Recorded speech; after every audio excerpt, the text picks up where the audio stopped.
이사야서 해설 13번째. 이스라엘의 거룩하신 분. 안속은 실비야 수녀. 이사야 예언서 제1부를 복습합시다. 일부 전체를 하나로 묶어보자는 것입니다. 이 말이 엄청나게 들릴지도 모르겠습니다.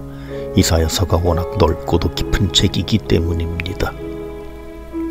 크게 나누어 보아도 세 시대에 걸쳐 이루어진 이 책에서 우리는 그 첫 부분인 1장부터 39장을 지난 한 해 동안 읽었습니다. 기원전 8세기 아모츠의 아들 이사야라는 인물과 연결된 부분이었습니다. 거룩하시다, 거룩하시다, 거룩하시다. 1장부터 39장이 적은 양은 아닙니다. 이사야 예언자가 활동한 기간을 우지야 임금이 죽던 해부터 히즈키야 임금 제14년까지만 계산해도 40년 정도입니다. 아하즈 시대에 시리아 에프라임 전쟁이 있었고 히즈키야 시대에는 산헤립의 침공이 있었던 결코 평탄치 않은 40년입니다. 이 40년을 담고 있는 이사야서를 요약하는 신학은 이사야가 예언자로 부르심을 받았을 때에 만났던 하느님의 모습에서 찾을 수 있을 듯합니다. 이사야는 높은 어좌에 앉아 계시는 주님을 뵙는데 그때 천사들은 그 하느님을 노래하며 거룩하시다, 거룩하시다, 거룩하시다 만군의 주님, 온 땅에 그분의 영광이 가득하다고 말합니다. 6장에서 보았던 바와 같이 이사야의 하느님은 거룩하신 분, 곧 초월적이고 절대적인 분이십니다. 이사야가 그분 앞에서 나는 이제 망했다고 했던 바로 그 하느님은 인간이 마음대로 주무를 수 있는 분이 전혀 아닙니다.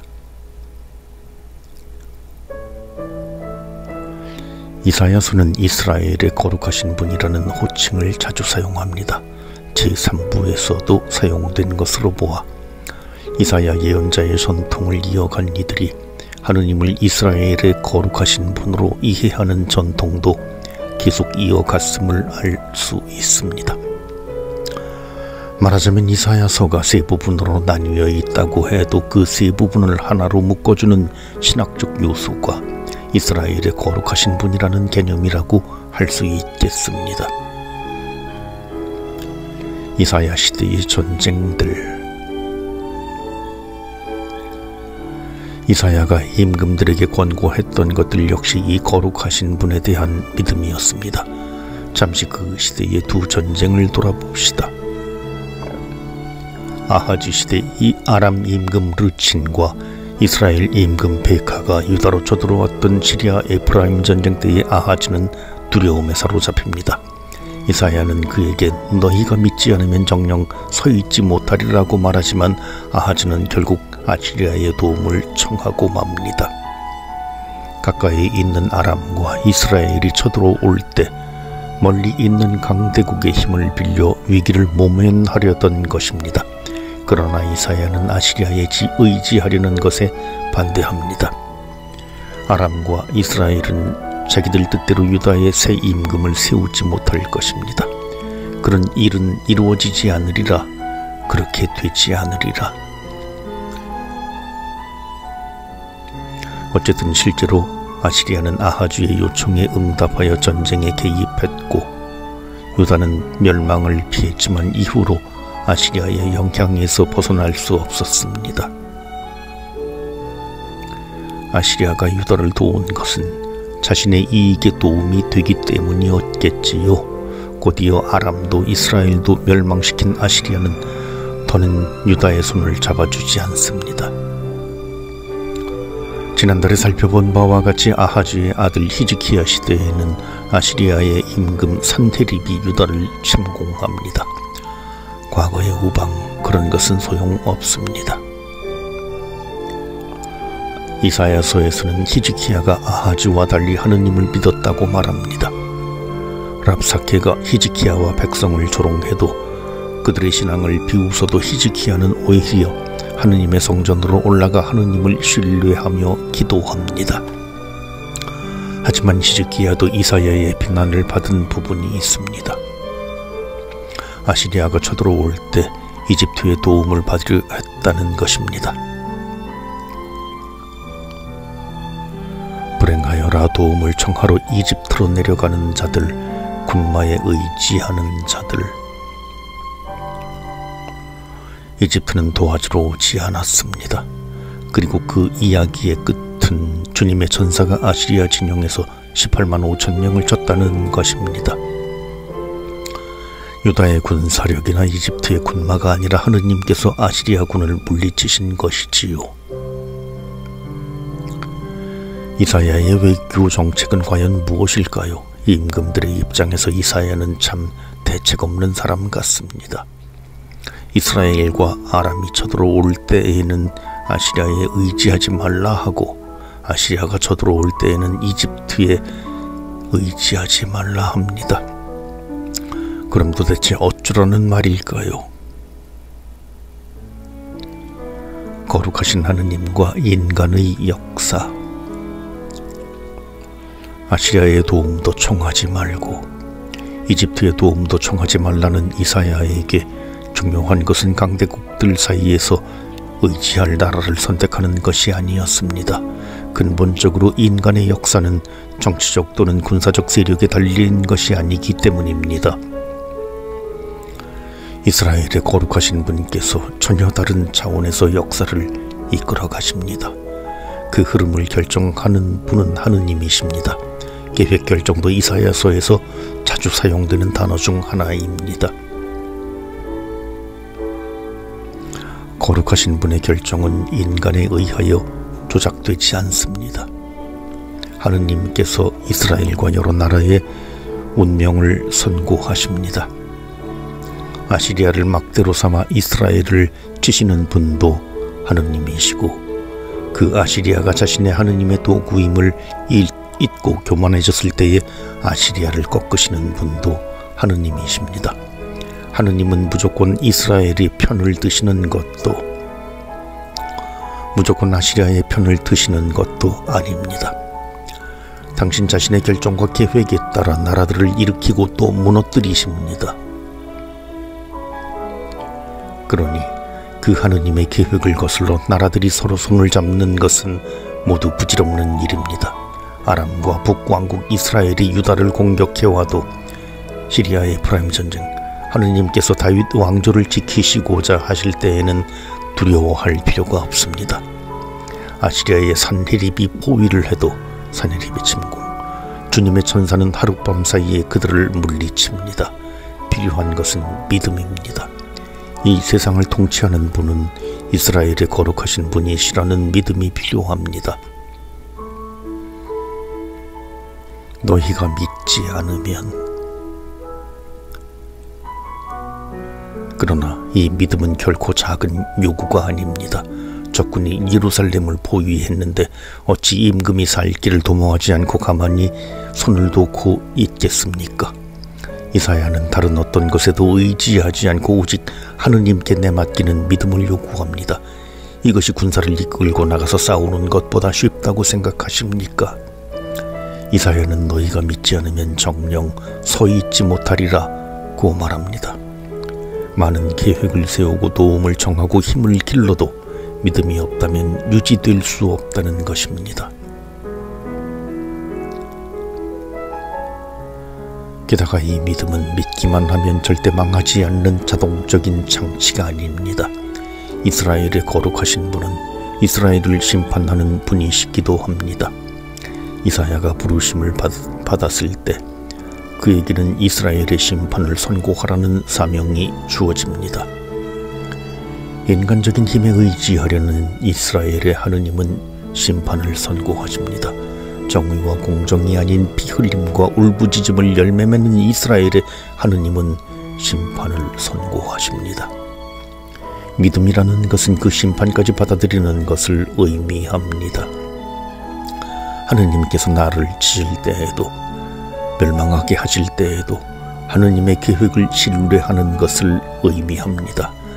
멸망을 선포하라는 하느님께 주님 언제까지입니까? 라고 물었던 이사야처럼 궁극적으로 우리를 구원으로 이끄시는 하느님에 대한 흔들림 없는 신앙이 필요한 것입니다.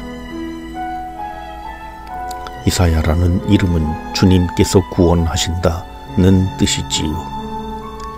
이사야 안에는 분명 구원의 약속들이 들어 있습니다. 하지만 그 구원은 심판을 통하여 이루어지는 구원이었습니다. 이사야 예언서 제2부와 제3부로 가면 멸망을 통해 구원에 이르게 되는 더 넓은 전망이 눈에 들어오게 될 것입니다.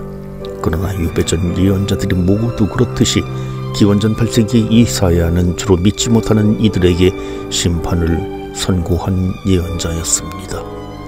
이사야는 심판과 전쟁과 멸망 속에서조차 구원하시는 하느님에 대한 믿음을 잃지 말라고 말해줍니다. 그것만이 구원의 길입니다.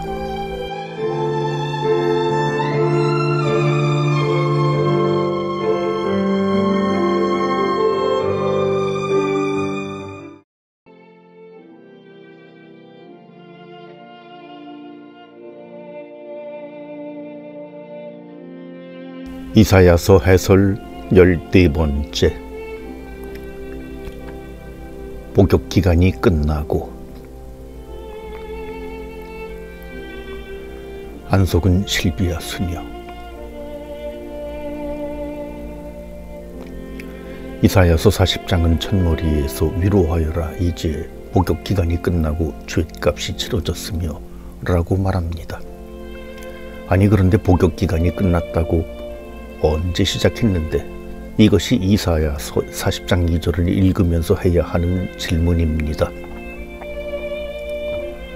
제2 이사야라는 인물과 그의 시대. 여기가 이사야 예언서 제2부로 넘어가는 부분입니다. 흔히 제2 이사야라는 표현을 사용합니다. 편의상 매우 좋습니다.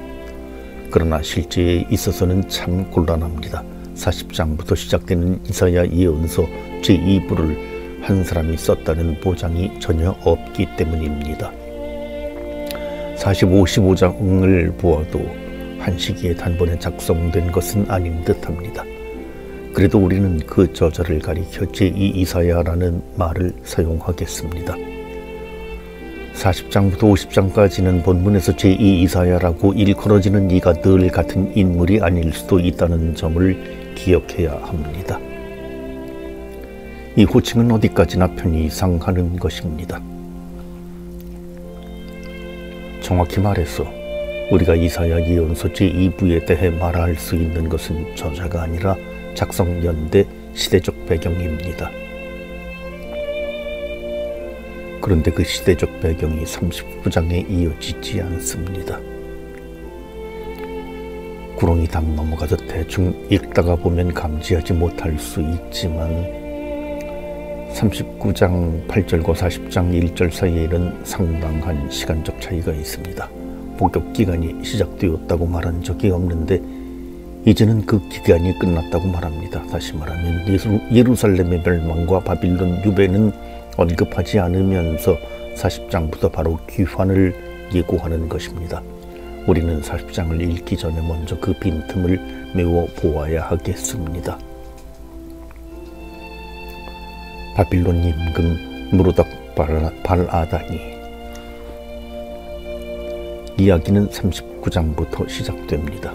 이사야 예언서 제1부의 마지막인 이 장면에서는 히즈기야가 병들었다가 나았다는 소식을 듣고 바빌론 임금 무로닥 발아다니 사절단을 보냈다는 내용이 나옵니다. 히즈기야 시대, 아직은 아시리아가 세력을 떨치고 있고 바빌론은 이에 대적할 만한 강대국이 아닙니다. 그래도 바빌론에서 사절단이 왔을 때 히즈기야는 그들을 환영하고 자신의 창고와 그가 가진 모든 것을 보여줍니다.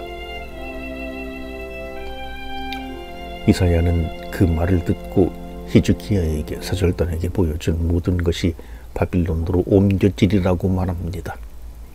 궁궐에 있는 모든 것을 바빌론에게 빼앗기게 되리라는 것입니다. 창고를 보여준 것이 왜 잘못된 것일까요? 이 문제는 지난달의 주제와 연관되는 것으로 볼 수 있습니다. 히즈키야는 자신의 재산을 과시하며 바빌론과 동맹을 맺으려 했으리라는 것입니다. 내가 이만큼 능력이 있으니 나와 동맹을 맺는 것이 좋으리라고 은근히 바빌론에게 보여주는 것입니다. 그것을 보고 이사야가 가만히 있을 리 없습니다. 아시리아와 이집트에게 의지하는 것을 단죄했던 이사야는 여기서도 히즈키야를 꾸짖습니다. 히즈키야가 인간적 세력인 바빌론에 의지하려 했으니 오히려 모든 것을 바빌론에게 빼앗기고 말리라고 선언하고 있습니다. 다른 한편으로 이 이야기는 이사야 예언서 제1부와 제2부를 이어주는 중요한 다리 역할을 합니다. 우리가 이미 알고 있듯이 40장부터는 이사야 예언자가 쓴 것이 아니라 후대의 다른 사람들이 쓴 것입니다. 그런데 이 39장에서는 먼 훗날에 일어나게 될 일들을 이사야가 예고합니다. 그러다가 언젠가는 바빌론의 침략으로 멸망하게 될 것을, 사람들이 바빌론으로 끌려가게 될 것을 마치 연속극의 예고편처럼 이 마지막 장면에서 선포하는 것입니다. 이후에 이루어지는 역사는 이사야를 통해서 선포하신 하느님 말씀이 실현되는 역사입니다.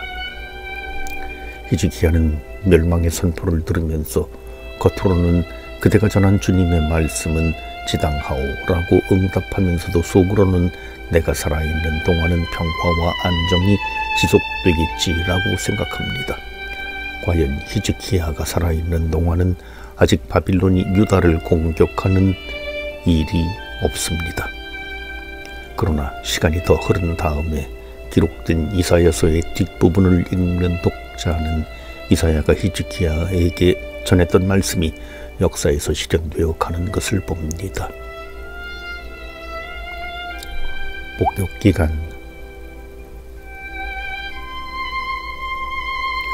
이제 복역기간의 문제로 돌아갑시다.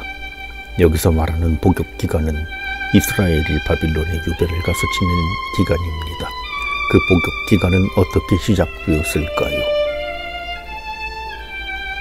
히즈키야가 남왕국 유다 임금으로 있던 때 먼저 북왕국 이스라엘이 멸망했습니다. 그 후 유다에는 아직 여러 임금이 남아 있었습니다.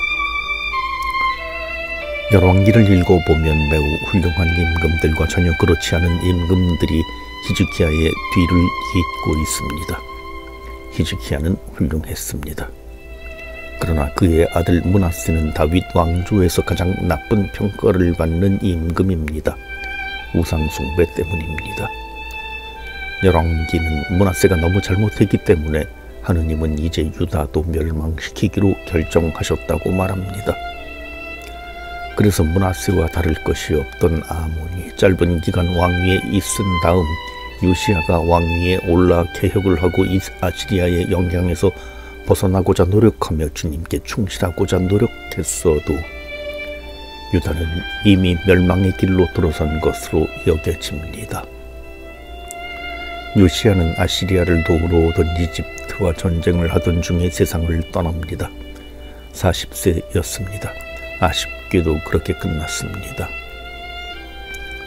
요시야의 아들 여호아하즈가 왕위에 올랐다가 이집트에 끌려간 후 다른 임금들은 전체적으로 그다지 좋은 평가를 받지 못합니다. 여호야킴, 지드키야 이들은 각각 서로 다른 특징을 보이지만 왕국은 이미 기울었습니다. 어느새 아시리아가 아닌 바빌론이 패권을 잡았고 유다의 마지막 임금들은 그러한 위기에 제대로 대처할 수 없었습니다. 바빌론은 기원전 597년에 제1차 유배로 여호야킨 임금을 비롯한 많은 사람을 바빌론으로 끌고 갔고 그 후에 지드키야가 바빌론에 저항하려는 기미를 보이자 다시 침입하여 성전을 불태우고 더 많은 일을 끌고 갑니다. 다윗 왕조도 이때에 무너집니다. 기원전 587년 이것이 말하자면 복역기간의 시작입니다. 이사야가 부름받을 때에 하느님께서 하신 말씀대로 성읍들이 주민 없이 황폐하게 되고 집집마다 사람이 없으며 경작지도 황무지로 황폐해질 때까지 주님이 사람들을 멀리 쫓아내 이 땅에는 황량함이 그득하게 됩니다. 그러나 이러한 모든 내용이 이사야서에는 들어있지 않습니다. 이사야 예언서 제2부의 관심사는 복역기간의 시작이 아니라 그 끝입니다. 끝나고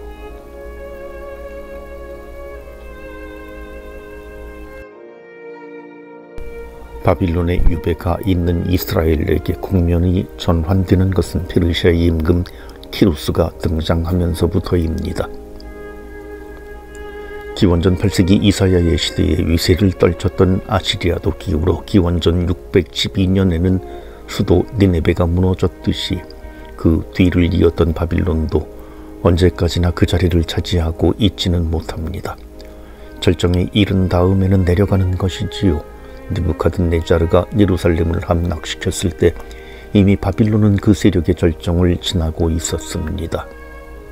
느부갓네자르가 세상을 떠난 기원전 562년 이후 바빌론은 자주 임금들이 바뀌는 등 불안정한 시기를 맞았습니다. 그리고 기원전 555년 왕 위에 오른 바빌론의 마지막 임금 나보니두스는 기록에 따르면 종교적인 문제에 큰 관심을 갖고 개인적 신심에 몰두했으며 국가 정치에는 별로 관심이 없었던 인물이라고 합니다. 그는 마르두기 아니라 다르이 신인 시인을 섬겼기 때문에 말하자면 바빌론의 기득권층이었던 마르두크의 사제들과 충돌했습니다. 그 사이 성장한 페르시아는 이제 바빌론을 공격합니다. 페르시아 임금 키루스는 영토를 크게 확장했고 바빌론의 수도에까지 입성합니다. 그때 나보니두스 임금을 지지하지 않던 마르두크의 사제들은 키루스를 승리자로 환영했습니다. 키루스는 전쟁으로 그 수도를 함락시킨 것이 아니라 개선 장군처럼 당당하게 도성으로 들어갔던 것입니다. 자, 예루살렘을 함락시키고 성전을 불태웠던 바빌론이 이렇게 페르시아에게 멸망을 맞게 되었습니다. 그러면 유다인들에게 페르시아는 적군일까요? 아군일까요? 조금은 부적절한 표현일 수도 있겠지만 유다인들은 키루스는 하느님께서 보내신 해방자였습니다. 복역기간이 끝났다고 말하는 제2 이사야는 그 해방의 시대가 밝아옴을 알아봅니다.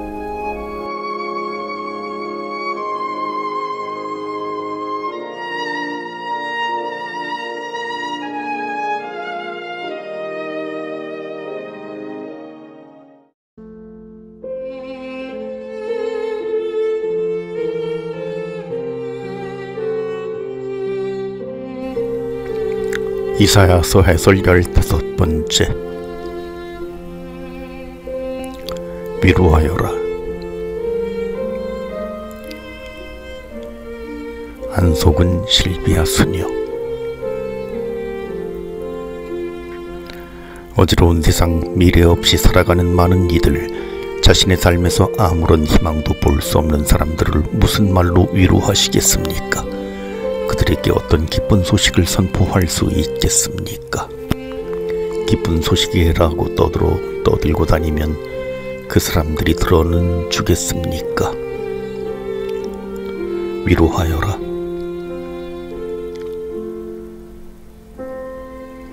하느님께서 예언자에게 말씀하십니다. 위로하여라, 위로하여라 나의 백성을. 이사야서에서 가장 큰 전환점이 되는 부분입니다. 1장부터 39장이 대체로 유배 전에 이스라엘 백성에게 경고하는 것이었다면 이제부터는 위로가 중요한 주제가 됩니다. 이사야서 예언서 제2부 곧 40장부터 55장은 위로의 책이라고 할 만큼 자주 하느님의 위로를 전합니다. 이렇게 위로를 말하게 된 데에는 물론 국제정세의 변화가 큰 역할을 합니다. 바빌론은 페르시아 앞에서 무너지고 있습니다. 유배간 유다인들의 입장에서 말한다면 압제자들이 멸망하고 있습니다. 페르시아의 임금 키루스가 등장하면서 새로운 시대가 조금씩 밝아옵니다. 하느님께서 키루스에 대해 그는 나의 목자라고 말씀하시고, 주님께서 당신의 기름 부은 받은 이에게, 당신께서 오른손을 붙잡아 주신 키루스에게 말씀하시니 라는 표현이 나옵니다. 하느님을 알지 못했던 페르시아 임금에게 이런 호칭들을 사용한다는 것이 상당히 낯설게 보입니다. 하지만 유배 중에 이스라엘이 키루스를 이렇게 부른 데에는 이유가 있습니다. 페르시아의 정책은 바빌론과는 달랐습니다. 일단 종교적인 면에서 페르시아인들이 신봉하던 조로아스터교는 다른 종교의 관용적인 편이었습니다. 바빌론은 여러 민족을 정복하면서 그들의 신전을 파괴하고 신상들을 바빌론으로 가져갔지만 키루스는 그 약탈물들을 돌려주었습니다. 신상들을 다시 자기 나라로 가져갈 수 있게 해주었습니다. 역대기와 에즈라기에 언급된 키루스 칙령은 이러한 관용을 배경으로 합니다.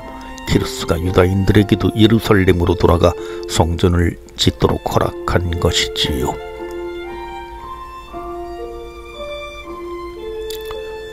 키루스가 마음이 너그러운 인물이라 다른 민족들에게 호의를 베푼 것만은 아닙니다. 나름대로 계산도 있었습니다. 경제적인 면에서나 행정적인 면에서나 수많은 민족으로 이루어진 광대한 제국을 강력한 중앙 권력으로 통제하는 것보다는 어느 정도의 권한을 부여해주고 각 민족의 제도와 종교를 존중해주면서 페르시아에 순종하도록 하는 것이 비용도 덜 들고 힘도 덜 들어 더 편안했던 것입니다. 어쨌든 이러한 정책 덕분에 바빌론에 정복당했던 여러 민족에게 키루스는 해방자였고, 유배 중이던 이스라엘에게도 키루스는 하느님께서 보내주신 목자였습니다. 키루스의 등장은 이스라엘 백성에게 위로를 선포할 계기가 되었습니다. 광야에 주님의 길을 닦아라. 이렇게 상황이 바뀌어 갈 때 하느님은 예언자에게 위로하여라 나의 백성을 이라고 말씀하십니다. 나의 백성이라는 표현은 이미 하느님과 이스라엘의 관계가 회복되었음을 나타냅니다. 다윗 왕조가 멸망하고 예루살렘 성전이 불타 없어질 때 이스라엘은 자신이 더 이상 하느님의 백성이 아니라고 생각했습니다. 루카복음 15장의 비유에서 집을 나간 아들이 더 이상 자신은 아버지의 아들로 불릴 자격이 없다고 했던 것처럼 이스라엘은 자신이 하느님께 버림받았다고 생각했습니다. 하지만 돌아온 아들을 맞이한 아버지가 목을 끌어안고 잔치를 준비하듯이 하느님도 이스라엘을 나의 백성이라고 부르며 위로를 전하고자 하십니다. 그 하느님께서 예언자를 통하여 예루살렘의 다정히, 자구적으로 번역하면 예루살렘의 마음에 건네시는 그 위로의 내용은 이스라엘 땅으로 돌아가는 귀환입니다. 이스라엘이 하느님께 등을 돌린 죄의 결과였던 50년의 유배기간이 이제 거의 끝나가고 백성은 이제 유배지를 떠날 준비를 해야 할 것입니다.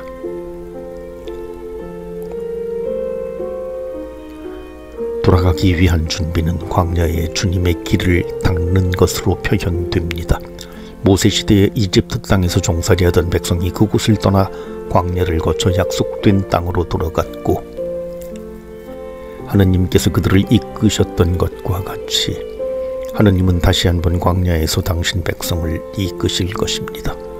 거친 땅, 황폐한 땅에서 당신 백성을 구원으로 인도하심으로써 당신의 영광을 드러내실 것입니다. 다 죽은 것 같은 이스라엘을 살려내심으로써 모든 민족 앞에서 하느님의 권능을 떨치실 것입니다. 외쳐라.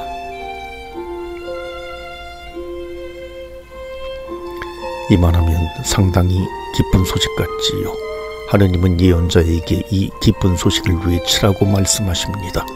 하지만 그 말씀을 선포하는 것은 결코 쉬운 일이 아닙니다. 이어지는 예언자의 대답, 무엇을 외쳐야 합니까? 라는 말은 도대체 이 상황에서 나에게 무슨 말을 하라고 하시느냐는 뜻입니다. 해야 할 말이 무엇인지는 이미 알고 있습니다. 구원을 선포해야 합니다. 그러나 절망에 지친 백성은 그의 말에 귀 기울이지 않을 것입니다. 어떻게 말을 해야 좋을지 도무지 알 수가 없습니다. 유배전 예언자들이 심판을 선고할 때 사람들은 그 말을 듣기 싫어하며 그런 일은 일어나지 않으리라고 했습니다.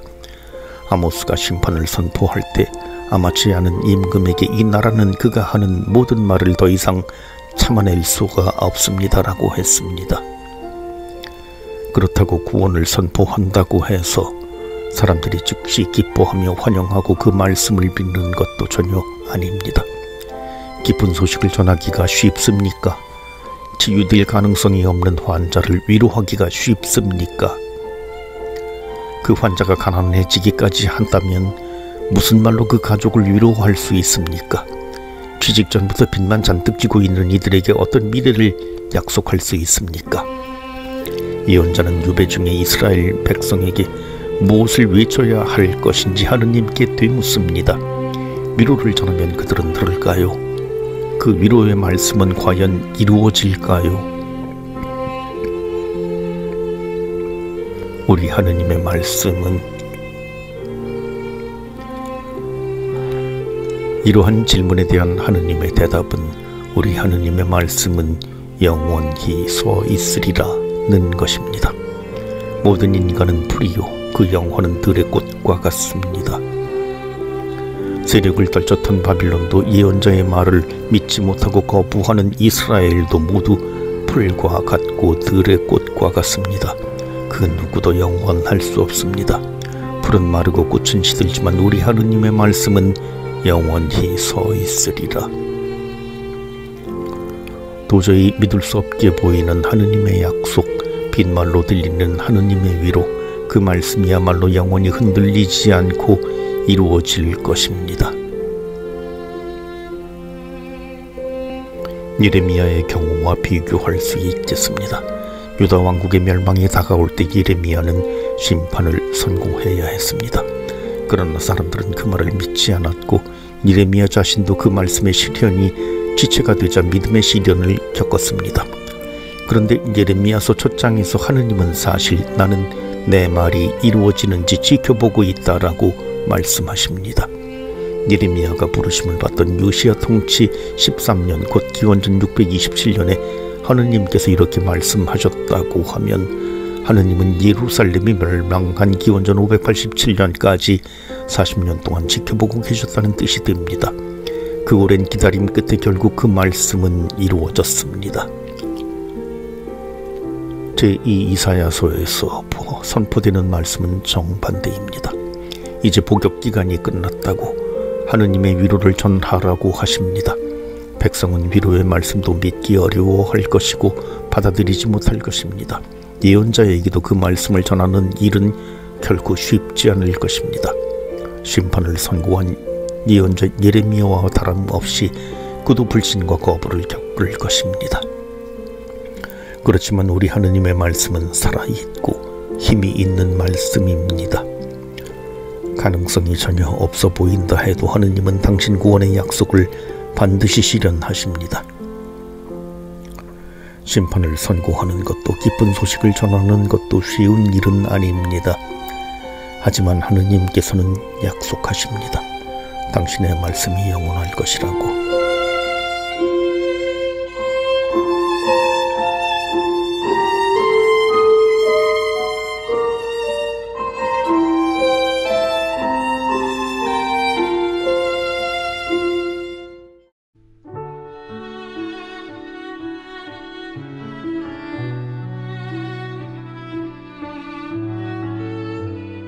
이사야서 해설 16번째. 여기에 나의 종이 있다. 안속은 실비야 소녀. 추리소설을 제대로 즐기려면 호기심을 참는 인내가 필요합니다. 오직 범인이 누구인지를 알기 위해 소설 전체를 읽지는 않지요. 범인만 알려고 한다면 중간 부분은 건너뛰고 처음과 끝만 읽으면 됩니다.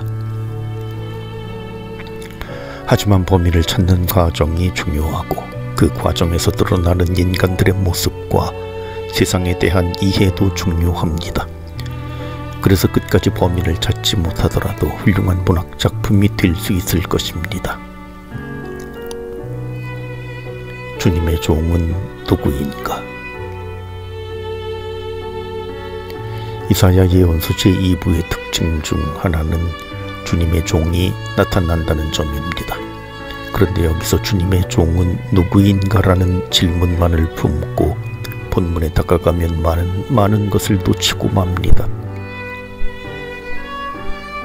그리고 불행히도 주님의 종의 노래들의 공통점은 종이 누구인지 한마디로 말할 수가 없다는 것입니다.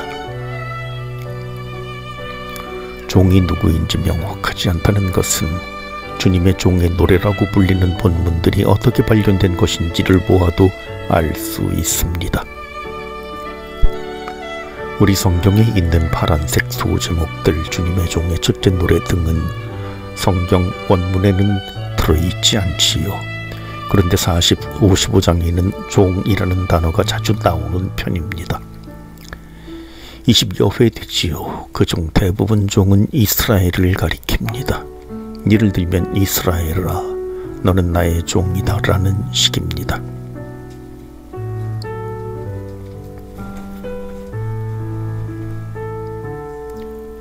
종이 이스라엘이 아닌 듯 보이는 부분들도 있습니다.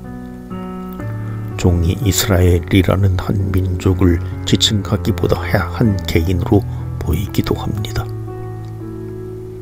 때로는 그 종이 이스라엘을 대상으로 어떤 사명을 수행하기 때문입니다. 종은 수수께끼 같은 인물로 나타납니다. 이런 부분들을 지칭하여 19세기 말에 독일 학자 둠이 주님의 종의 노래라는 표현을 사용했습니다. 그 노래들의 시작과 끝을 어디로 볼 것인지에 대해서는 의견이 조금씩 다른 부분도 없지 않지만 성경에서는 42장 1절부터 9절의 주님의 종의 첫째 노래, 49장 1절부터 7절을 둘째 노래, 50장 4절부터 11절을 셋째 노래, 52장 53절 12절을 넷째 노래로 봅니다. 종이 누구인지에 대해서는 의견이 갈라집니다.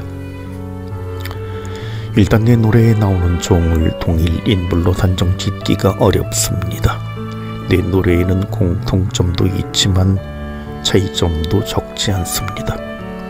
종을 이 예언서가 작성되던 시대의 역사적 인물로 보기도 하고 미래에 올 인물에 대한 예언으로 보기도 합니다. 그 인물은 임금이나 위대한 예언자 또는 메시아일 수 있습니다. 앞으로 각 노래에 대해 몇 가지 가능성을 생각해 볼 것입니다. 또 하나 기억할 점은 둠은 이 종이 이스라엘을 지칭하지 않는 것으로 보이는 부분들을 주님의 종의 노래라고 했지만 이와 달리 이 노래들에 대해서도 종을 이스라엘로 보는 이들도 있다는 점입니다. 유다인들 사이에서는 오히려 이것이 일반적인 해석입니다. 이 정도 해두고 이제 주님의 노래들을 하나씩 읽어봅시다. 종이 누구인가 하는 질문은 아직 남아있지만 그것만이 전부는 아님을 기억합시다. 여기에 나의 종이 있다. 여기에 나의 종이 있다. 그는 내가 붙들어 주느니 내가 선택한 이. 어떤 인물을 사람들에게 소개하시는 것으로 보여서 이 부분을 종의 임명식이라고도 합니다. 그런데 종이 누구인지는 바로 나오지 않으니 이 단락이 종의 노래라고 일컬어지는 것입니다. 그럼 종은 누구일까요? 나쁜 질문입니다. 여기서도 종을 이스라엘이라고 보는 해석이 가능합니다. 이 노래에서 종에 대해 사용된 표현들인 붙들어주다와 선택하다는 바로 앞장인 41장에서 이스라엘에 적용되었던 단어들입니다. 하느님께서 손을 붙잡아 주셨다는 것 또한 마찬가지입니다. 그렇다면 여기서 종의 이름이 나오지 않는다 해도 그 종을 이스라엘이라고 받아들이는 것은 자연스럽습니다. 고대의 이 본문을 그리스어로 번역한 이에게도 이 종은 분명 이스라엘이었던 모양입니다. 그는 42장 1절에 나의 종의 야곱을 덧붙였고 내가 선택한 이에는 이스라엘을 첨가했습니다. 고대의 이스라엘인들이 전통적으로 본문을 그렇게 이해했음을 보여주는 증거입니다.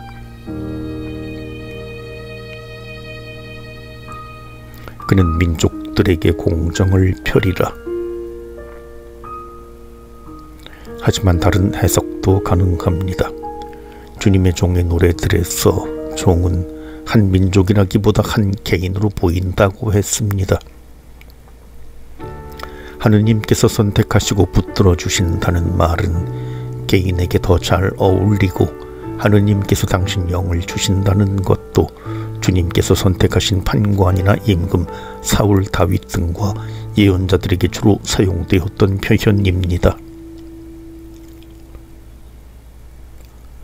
특히 민족들에게 공정을 펴는 것은 임금의 역할이고 이 본문의 바로 앞 문맥을 생각하면 그 임금은 페르시아의 키루스일 것으로 추측됩니다. 주님께서 해 뜨는 곳인 동쪽 페르시아에서 그를 지명하여 부르셨고 그는 바빌론을 점령해 북쪽에서 일어납니다.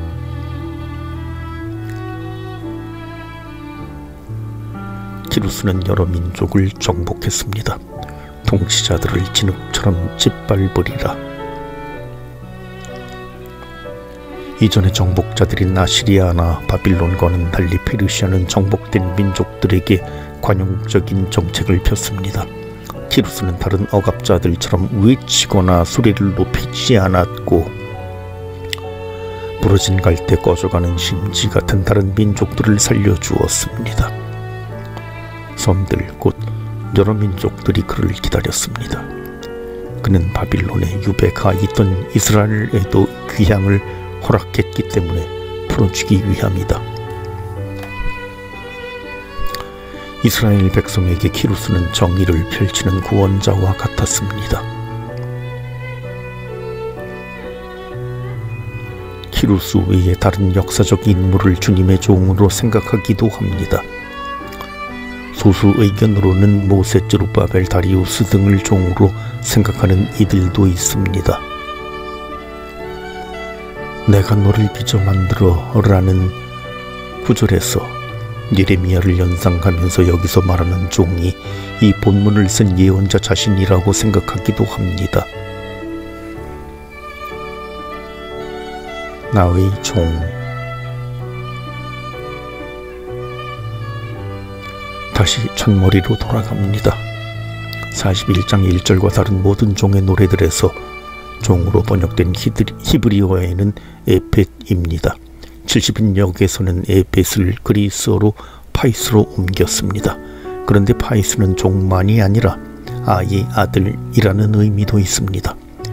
그래서 복음서 저자들은 그리스어로 옮긴 이 구절을 생각하면서 예수님께서 세례 받으시는 장면에서 그 말씀을 인용합니다.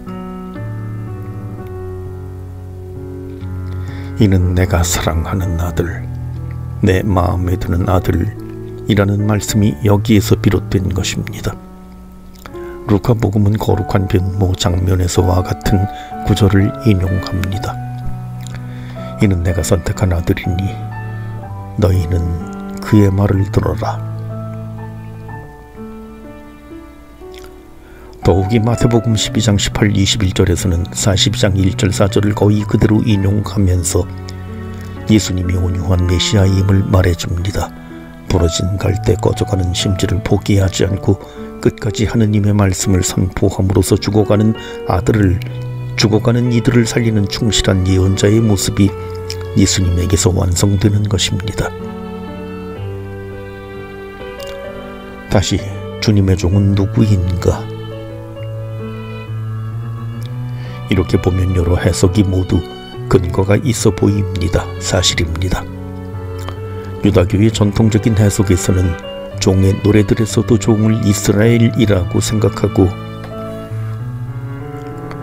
첫째 노래에서 종에게 적용된 표현들이 이사야서 다른 부분에서는 이스라엘에 사용되었음을 지적합니다. 주님의 종의 첫째 노래에서 종을 한 개인이라고 생각하는 이들은 이 노래에 묘사된 종의 임금 또는 예언자의 특징을 지니고 있음을 강조합니다.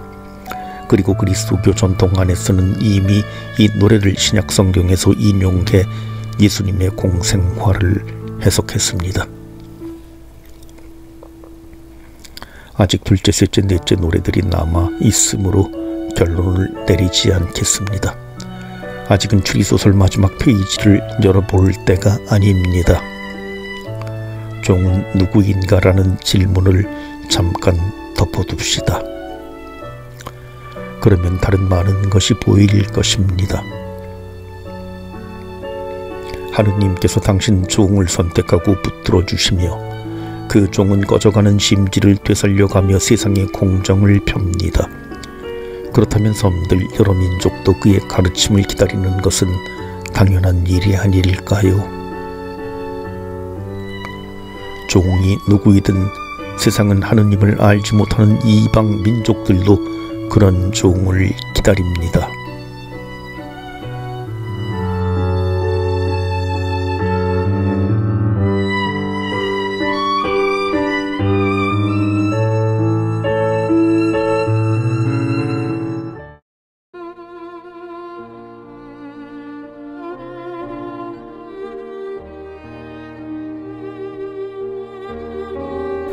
이사야서 해설절 7번째.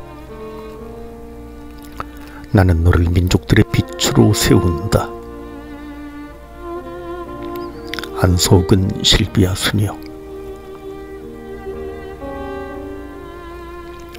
이번에는 이사야서를 읽는 독자의 입장이 아니라 이 예언서에 등장하는 주님의 종의 입장에서 종의 노래들을 생각해 보겠습니다.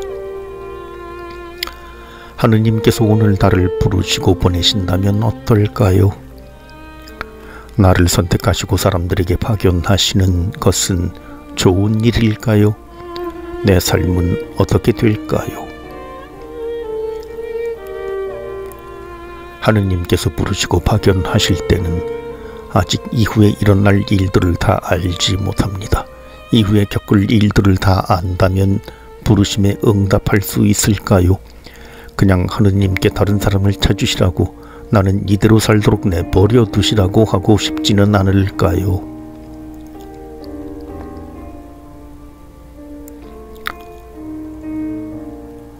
주님께서 나를 모태에서부터 부르시고 주님의 종의 첫째 노래에서는 하느님께서 우리 앞에 당신 종을 보여주셨습니다. 부러진 갈대를 꺾지 않으며 조용히 세상의 공정을 펼치는 임무를 맡은 그 종을 당신께서 친히 선택하셨음을 우리에게 선언하셨습니다. 섬들도 그 종의 가르침을 기다렸습니다. 이제 둘째 노래에서는 종 자신이 먼 곳에 사는 민족들에게 말을 합니다. 주님께서 나를 모태에서부터 부르시고 이 말을 들으면 바로 예레미야가 생각납니다. 빚을 만드셨다는 표현도 마찬가지로 예레미야에게 사용되었던 것입니다. 하느님께서는 그가 태어나기 전부터 그를 아셨고 그를 당신 예언자로 택하셨습니다. 둘째 노래에서도 주님의 종은 예언자의 모습을 보입니다. 하느님께서 내 입을 날카로운 칼처럼 만드셨다는 것은 그가 사람들 앞에서 말을 하는 사명을 받았음을 암시합니다.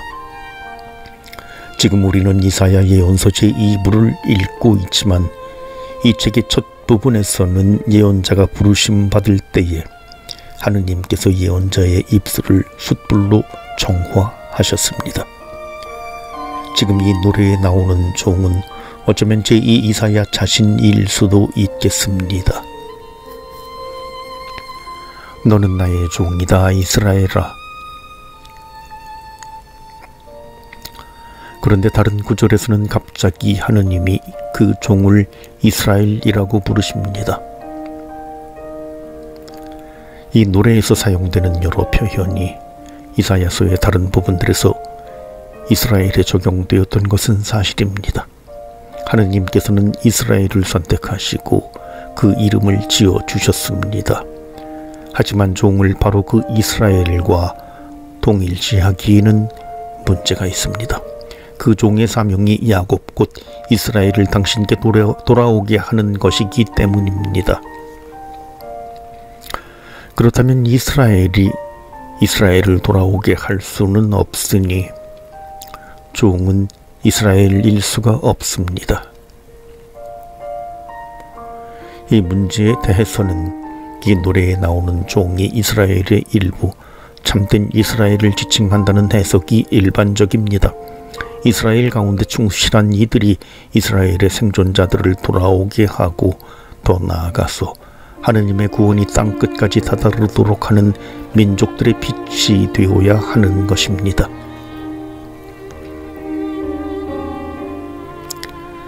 이렇게 유보 조건을 둔다면 종이 이스라엘이라는 말도 아주 틀린 말은 아닙니다. 이스라엘 전체는 아니다 하더라도 충실한 이스라엘이 주님의 종으로서 세상의 모든 민족들에게 그들의 사명을 수행해야 하는 것입니다. 나는 쓸데없이 고생만 하였다. 종이 그 사명을 수행하는 방식과 셋째와 넷째 노래에서 더 분명히 드러나겠지만 둘째 노래만 보아도 그 길이 평탄치 않다는 것을 알 수 있습니다. 종은 자신이 사명을 수행하면서 헛수고만 하고 있다고 느낍니다. 힘을 다 썼는데 아무 소용이 없습니다. 그는 심한 멸시를 받으니 민족들에게 경멸을 받으니 지배자의 종이 된 이입니다. 분명 종의 사명은 그런 길을 거쳐가야 합니다. 왜 그럴까요? 먼저 종이 이스라엘이라는 전체에서 출발해 봅시다. 이스라엘이 어떻게 해서 민족들의 빛이 되고 하느님의 구원을 땅끝까지 다다르도록 합니까? 그것은 이스라엘이 위대한 대제국을 세워 온 세상을 구원하기 때문이 아닙니다. 이스라엘은 멸망하여 멸시를 받고 있습니다. 그런데 하느님께서 그런 이스라엘을 다시 살리십니다. 죽은 줄 알았던 이스라엘이 다시 살아나게 하십니다. 여기에서 하느님의 능력과 하느님의 영광이 드러납니다. 이스라엘이 강하고 부유해서가 아니라 오히려 스스로 아무 힘도 없는 민족이기에 그들을 일으키는 하느님의 영광이 빛납니다. 바로 이어지는 다음 단락의 제목이 기적적인 귀향과 복구이지요. 인간의 힘으로는 불가능해 보이는 이 회복을 통해 모든 민족이 이스라엘의 하느님을 알게 됩니다.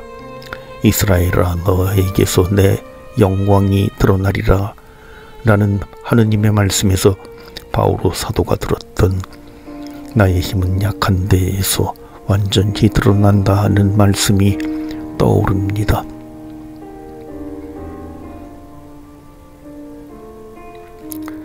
예언자의 경우도 마찬가지입니다. 이스라엘의 남은 자들과 세상의 모든 민족을 하느님께로 돌아오게 해야 하는 예언자는 환영을 받기보다는 실패와 좌절을 겪을 것입니다. 하지만 그렇게 힘없는 종에게서 하느님의 영광이 드러날 것입니다. 나는 거역하지도 않고 주님의 종이 셋째 노래에 이르면 부르심을 받은 종이 그 사명을 수행한 결과로 그들에게 돌아온 것이 무엇인지를 더 뚜렷이 보게 됩니다. 이 부분은 제2 이사야 자신에 대한 것일 가능성이 큽니다. 하느님께서 그에게 제자의 혀를 주시어 지친 이를 말로 격려할 줄 알게 하셨다는 것은 아마도 유배 중인 이스라엘의 위로의 말씀을 선포한 제2 이사야의 사명을 지칭하는 듯합니다. 40장을 읽으면서 우리는 심판을 선고한 예언자들도 환영을 받지 못했지만 기쁜 소식을 전한다고 해서 사람들이 그 말씀을 잘 받아들이는 것도 아니라는 점을 생각했습니다. 사람들은 예언자의 말을 믿지 않습니다. 주님의 종의 셋째 노래에서는 종은 하느님께서 선포하라고 하시는 말씀을 그대로 받아 전해야 합니다. 예언자는 무엇을 외쳐야 합니까? 라고 하느님께 반문했습니다. 하느님께서 나를 이 백성을 위한 예언자로 부르시는데 그들에게 할 말이 없습니다. 그래서 예언자는 먼저 하느님의 말씀을 들어야 합니다. 지친 이들을 격려하기 위해서는 먼저 제자들처럼 듣는 것이 필요합니다. 듣지 않고서는 그도 할 말이 없습니다. 아무런 희망이 없이 살아가는 이들, 말씀을 전하러 가도 쳐다보지도 않을 이들에게 전할 말씀을 하느님께서 내 귀에 들려주십니다. 어떨까요? 사람들의 반응을 뻔히 예상할 수 있다면 차라리 귀를 막은 채 듣고 싶지 않을지도 모릅니다. 하지만 이 예언자는 물러서지 않습니다. 쉽지 않은 일입니다. 어떻게 그렇게 할 수 있을까요? 답은 나와 있습니다. 주 하느님께서 내 귀를 열어주시니 내가 스스로 귀를 여는 것이 아니라 하느님께서 귀를 열어주십니다. 그 말씀을 거부하지 않고 부르심에 순응할 수 있게 하시는 것조차 하느님의 은총입니다. 모욕과 수모. 그래도 종에게 돌아오는 것은 모욕과 수모, 소송입니다. 주님의 종의 넷째 노래까지 이어지는 흐름을 보면 종은 사람들에게 고발당하여 결국 죽임까지 당합니다. 예언자가 이러한 고통을 겪는 것은 뜻밖의 일이 아닙니다. 사람들이 나 때문에 너희를 모욕하고 박해하며 너희를 거슬러 온갖 사악한 말을 하면 너희는 행복하다. 기뻐하고 즐거워하여라. 너희가 하늘에서 받을 상이 크다. 사실 너희에 앞서 예언자들도 그렇게 박해를 받았다. 그와 반대로 모든 사람이 너희를 좋게 말하면 너희는 불행하다. 사실 그들의 조상들도 거짓 예언자들을 그렇게 대하였다. 더 이상 설명이 필요하지 않습니다. 정말로 하느님의 말씀을 전한다면 사람들이 늘 좋아하기를 바랄 수는 없습니다. 중요한 것은 사람들이 내 말을 즐겨 듣는지 여부가 아니라 하느님께서 내 귀에 들려주신 말씀을 내가 그대로 전하고 있는지 여부입니다. 그렇게 될 때 나는 하느님께서 함께 계심을, 나를 의롭다 하심을 믿을 수 있습니다. 그러나 거부와 박해는 결코 피해갈 수 없습니다. 그래서 예언자로 부르심은 어쩌면 인간으로서는 피하고 싶은 몫일 수밖에 없습니다.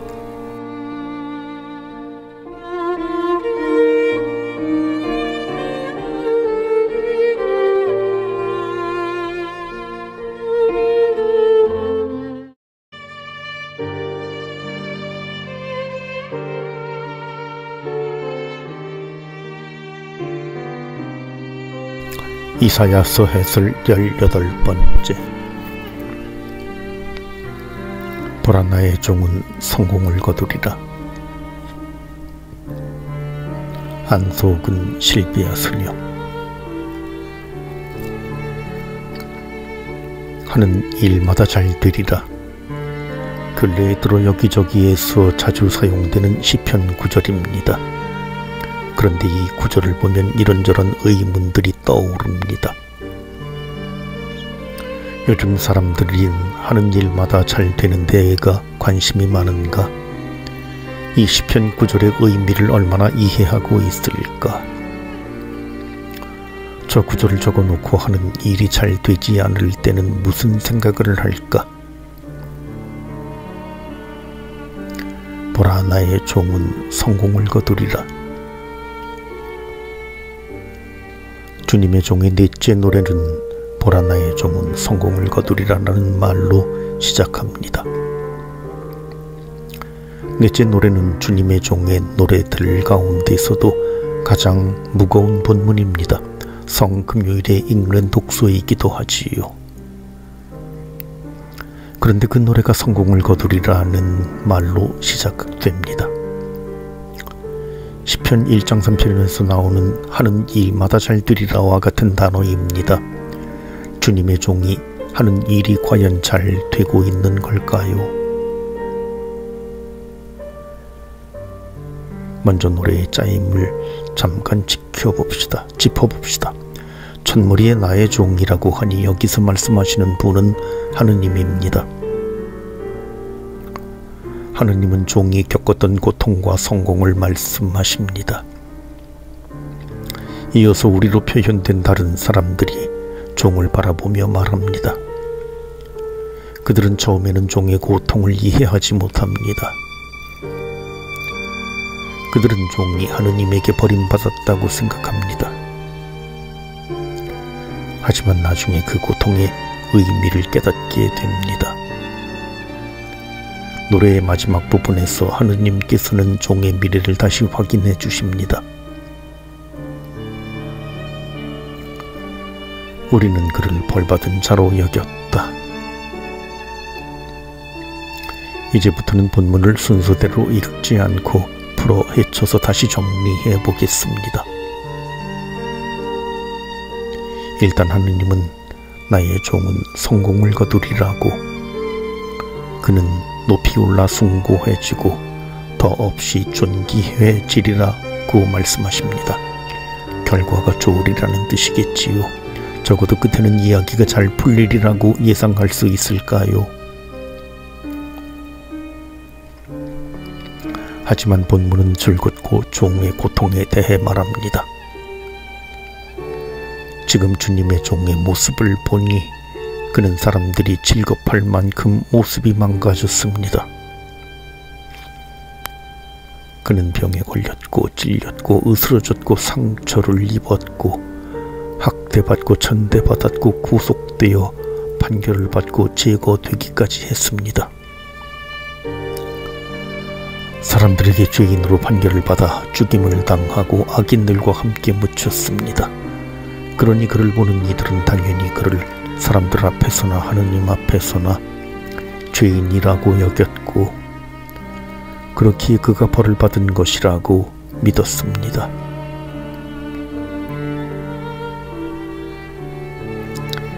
욥이 자녀와 자산을 모두 잃고 병에 걸렸을 때 욥의 친구들은 분명 그가 죄를 지었기 때문일 거라고, 하느님께 그 죄를 용서해 주시기를 간청해야 한다고 고집하지요. 그것이 전통적인 인과응보의 가르침이었습니다. 착한 사람은 상을 받고 악한 사람은 벌을 받는다고 굳게 믿는 이들에게 엄청난 고통을 당하는 사람은 죄가 많아서 그런 일들을 당한 것이라고 처벌을 받았다고 여겨졌습니다. 그래서 사람들은 주님의 종을 벌받은 자, 하느님께 매맞은 자, 천대받은 자로 여깁니다. 어떻습니까? 고통을 받을 뿐만 아니라 그가 겪는 고통이 천벌이라고, 악한 짓을 저질러서 벌을 받는 거라고 모욕을 당하는 사람, 그의 삶이 성공으로 보입니까? 하는 일마다 잘 되는 것 같습니까? 의로운 나의 종은, 그러나 그는 죄인이 아니었습니다. 사람들도 그가 폭행을 저지르거나 거짓을 말한 적이 없다는 것을 압니다. 하느님은 그를 의로운 나의 종이라고 말씀하십니다. 그가 자신의 죄 때문에 벌을 받은 것이 아니라는 뜻이지요. 그런데도 그는 악인들과 함께 묻히고 무법자들 가운데 하나로 헤아려졌습니다. 전통적인 도식으로는 도저히 설명될 수 없는 일입니다. 주님의 종의 넷째 노래는 고통에 대하여 전대미문의 설명을 내놓습니다. 그가 찔린 것은 우리의 악행 때문입니다. 그의 죄 때문이 아니라 우리의 죄 때문에 그가 고통을 당했습니다. 그것도 기꺼이 당했습니다. 도살장에 끌려가는 어린 양처럼 그가 벌을 받았기에 오히려 벌을 받아야 했을 우리는 평화를 얻었고, 그가 상처를 받았기에 우리는 나았습니다. 가장 이해할 수 없는 구절, 주님의 종의 넷째 노래의 가장 특징적인 구절은 의로운 나의 종은 많은 이들을 의롭게 하고 라는 말씀입니다. 그는 속죄 제물이라고 일컬어집니다. 무죄한 종이 고난을 당함으로써 다른 이들이 의롭게 되었다는 것입니다. 대속입니다. 고통받음으로써 그는 자신의 죄를 갚은 것이 아니라 우리의 죄를 갚았습니다. 이는 그가 죽음에 이르기까지 자신을 버리고 많은 이들의 죄를 메고 갔으며 무법자들을 위하여 빌었기 때문입니다. 이해할 수 없는 일입니다. 우리가 들은 것을 누가 믿었던가? 악인이 천벌을 받았다고 하면 사람들이 믿을 것입니다. 그런데 의인이 다른 사람, 아니 우리의 죄 때문에 고통을 받았고, 더구나 주님께서 우리 모두의 죄악이 그에게 떨어지게 하셨습니다. 하느님은 왜 그를 으스러뜨리고자 하셨는지, 그의 억울한 죽음이 어떻게 다른 이들의 죄악을 짊어지는 것이 될 수 있었는지, 어떻게 그가 많은 이들을 의롭게 할 수 있었는지 논리적으로는 설명할 수 없습니다. 그래서 이것은 이제까지 알려지지 않은 것, 들어보지 못한 것입니다. 어떻게 알아들을 수 있겠습니까?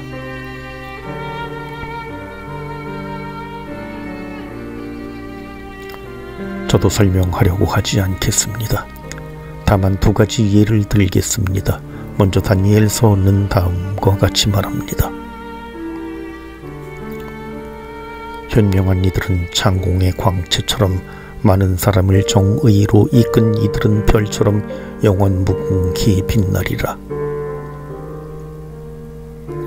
정의로 이끌다는 53장 11절의 의롭게 하다와 같은 단어이고, 같은 어근의 같은 변화형, 구약 성경에서 두 본문에서만 사용됩니다. 다니엘서에서는 기원전 2세기 안티오쿠스 4세의 박해 때의 순교자들에 대해 말하고 있습니다. 다니엘의 저자는 신앙을 지키며 순교함으로써 백성에게 정의에 이르는 길을 보여준 이들에게서 주님의 종의 모습을 본 것입니다. 또 다른 한 가지 예는 사도행전 8장에 나오는 에티오피아 내시의 이야기입니다. 그는 주님의 종의 넷째 노래를 읽다가 필리포스에게 예언자가 누구를 두고 이야기하는 것이냐고 묻습니다. 필리포스는 이 성경 말씀에서 시작하여 예수님에 관한 복음을 그에게 전합니다. 빌리포스는 이 말씀이 예수님에게서 충만하게 실현되었다고 설명합니다. 그분께서 우리 죄를 위하여 돌아가셨고 그 죽음으로 우리는 죄와 죽음에서 구원되었기 때문입니다. 일부러 두 가지 예를 들었습니다. 본문이 여러 경우에 적용될 수 있다는 것을 말하기 위해서입니다. 그의 모습이 사람 같지 않게 망가지고 그의 자태가 인간 같지 않게 망가져 모습을 알아볼 수 없었다고 하지요. 종의 얼굴은 비어 있습니다. 물론 이 말씀은 세상의 죄를 없애시는 하느님의 어린 양이신 예수 그리스도에게서 충만하게 실현됩니다. 그분께서 가장 완전하게 우리 죄를 위한 속죄 제물이 되셨고 우리를 의롭게 하셨기 때문입니다. 그렇다면 여기서 말하는 성공은 무엇이겠습니까?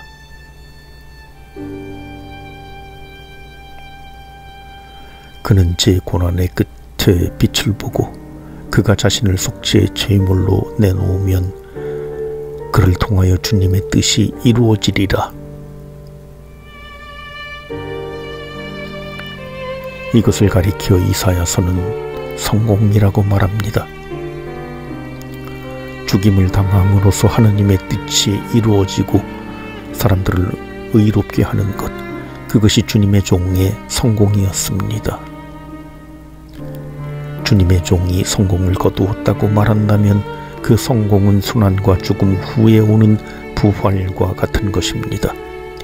아무도 이해할 수 없는 하느님의 뜻을 받아들일 때,